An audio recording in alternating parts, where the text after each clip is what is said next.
68 anos. Rio de জেনিরোর বিখ্যাত museum of টমোরোর জমকালো মঞ্চে যখন ইতালিয়ান মাস্টারমাইন্ড কার্লো আনচেলোত্তি একে একে ঘোষণা করছিলেন ২৬টি নাম, তখন সবার মনে ছিল একটি প্রশ্ন, ফিরবেন তো নেইমার? ৭০০ সাংবাদিকের সামনে আনচেলোত্তি যখন নেইমারের নাম উচ্চারণ করলেন, হলরুমে উল্লাসে ফেটে পড়ে উপস্থিত সবাই। প্রায় দীর্ঘ ৩ বছর পর হলুদ জার্সিতে লাস্ট ড্যান্স দেখাতে প্রস্তুত সেলেসাওদের এই পোস্টার বয়। ৩৪ বছর বয়সী নেইমার বর্তমানে খেলছেন ঘরের মাঠের ক্লাব সান্তোসে। ১২৮ ম্যাচে ৭৯ গোল নিয়ে তিনি ব্রাজিলের ফুটবল ইতিহাসের সর্বোচ্চ গোলদাতা। তবে ২০২৩ সালের পর থেকে ইনজুরির কারণে হলুদ জার্সিটা গায়ে জড়ানো হয়নি নেইমারের। এবার তার সামনে চতুর্থ বিশ্বকাপ রাঙানোর হাতছানি।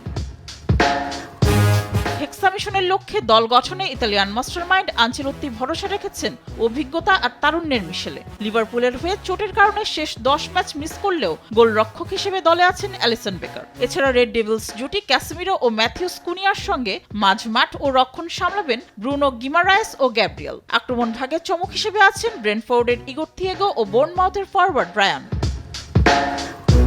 দলে জায়গা না পাওয়ার সবচেয়ে বড় দুর্ভাগ্যের নাম জোয়াও পেদ্রো। চেলসির হয়ে প্রিমিয়ার লিগে ১৫টি গোল ও ৫টি অ্যাসিস্ট করে ক্লাবের সর্বোচ্চ গোলদাতা হওয়া সত্ত্বেও আনচেলোত্তির মন গলাতে পারেননি পেদ্রো। জায়গা হয়নি অভিজ্ঞ ডিফেন্ডার থিয়াগো সিলভারও।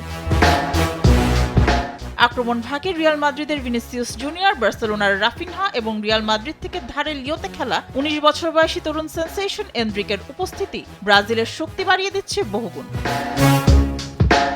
যুক্তরাষ্ট্র, কানাডা ও মেক্সিকোতে বসতে যাওয়া ৪৮ দলের এই greatest show on the earth শুরু হবে আগামী ১১ জুন। ৫ বারের বিশ্ব চ্যাম্পিয়ন ব্রাজিল তাদের হেক্সামিশন শুরু করবে ১৩ জুন মরক্কোর বিপক্ষে। নেইমারের অভিজ্ঞতা আর তরুণদের গতি, এই দুই অস্ত্র নিয়ে আনচেলোত্তির ব্রাজিল কি পারবে ২৪ বছরের ট্রফি খরা কাটাতে? উত্তর দিবার সময়। মেহজাবিন হোসেন, স্পোর্টস ডেস্ক, দেশ টিভি।